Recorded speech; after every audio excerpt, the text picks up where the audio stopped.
I think everything is just heightened, right? The anxiety, they're also feeding off us. There's a lot of anxiety that we adults are feeling. There's a lot of stress that we're feeling. It's a very, very uncertain time. It's very groundless. So we don't know what's happening next and how to stay safe. And there's the physical part of this, but there's also the uncertainty of everything.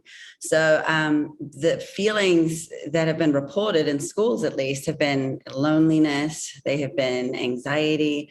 They have been depression. I mean, the highest amount of youth suicide even, and just really, really massive emotions. And also really young kids are feeling these big feelings. I know as a parent myself, my own kids also felt really big feelings toward these, this very uncertain time. What's scary about that is as adults, we often don't know how to process our own emotions. So how do we help children process these emotions? Well, I think there's a lot of really unhealthy dialogue. It's very disempowering, or it's really complicated for people to understand their emotions. So we go into schools and we workshop this, and I think it's actually just as relevant. It's even stronger when at home the same message can be heard, which is that at the end of the day, your emotions are just messengers. There's no good or bad emotions. They live inside us all the time, but they don't control us, and we don't control them. And so what we teach is that emotions are messengers, and they've got one job to do, and that is to deliver their message, and they take it really seriously. So if we don't hear their message, or if we ignore them somehow, they just get bigger and bigger and louder, or start to bring more and more friends or physicalize in our bodies. So it's really important to listen to our messages, and often that can be really difficult because you're never being visited by one emotion alone, right? So you're being visited by groups of emotions. And rather than just saying, I'm so angry or I'm so frustrated, to start to go beyond that loudest emotion and see what else is going on there for you. And then those messages will start to come through. And then once those messages have been delivered, they're actually, they'll go away, they'll subside because they've served their purpose. So the messages also are either in alarms or rewards. That's the other big differentiation. So there's no such thing as a bad emotion. It's not bad to feel angry. It can be a wonderful motivator. What's bad is our actions when we feel that anger.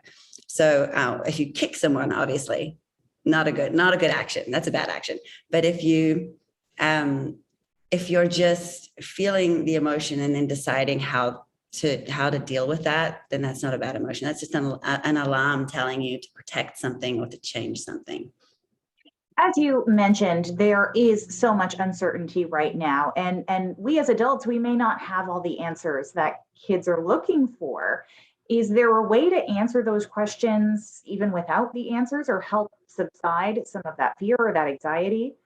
Yeah, absolutely. I think it's sort of embracing the unknown a little bit, because life actually is unknown. I know we're programmed to recognize patterns, and that's how our brains work.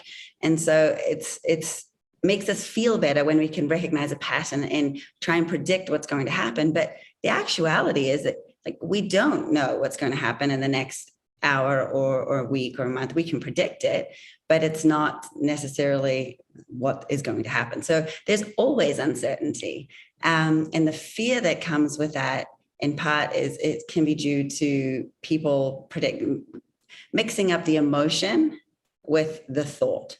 So the thoughts, the stories that are running through our head are just fairy tales. They're just predictors of patterns that we've seen. And so the uncertainty, it's okay to embrace it. And when a child says, "Mom, is it going to be all right?" just to say, "I don't know.